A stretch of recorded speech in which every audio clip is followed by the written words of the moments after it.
ఈ వెంచర్ చాలా prime location, మీ అందరికీ తెలుసు. రెండే మాటలు దీని గురించి సింపుల్గా చెప్పాలంటే, మనం ఉన్న ప్లేస్ నుంచి, అంటే జనరల్గా వచ్చేదంటే హైదరాబాద్ నుంచి ఎవరో గూగుల్ లొకేషన్ పెట్టండి అని చెప్పి లొకేషన్ తీసుకుని అమ్మో 77 కిలోమీటర్సా, 80 కిలోమీటర్స్, 100 కిలోమీటర్స్ అని అంటే, మనం ఇక్కడ నుంచి బెంగళూరు లొకేషన్ ఇంకా చాలా దూరం ఉంటుందండి, అక్కడ తక్కువకు రాదు.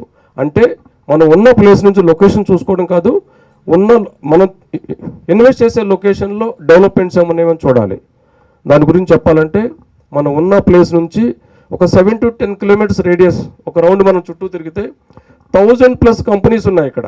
నాకు తెలుసు అంతకు మించి ఎక్కువగా డెవలప్మెంట్స్ కస్టమర్కి చూపించి మనం కన్విన్స్ చేయాల్సిన అవసరం లేదు. ఇక్కడ హైవేకి ఉన్నాము, international schools, universities, established companies. అంటే ఏదో సెజ్ వస్తుంది, స్కూల్ వస్తుంది, మాల్ వస్తుంది అని కాదు. 23 years బ్యాక్ స్టార్ట్ అయిన పోలేపల్లి సెజ్కి మనం అతి చెరువులో ఉన్నాము, దగ్గరలో ఉన్నాము.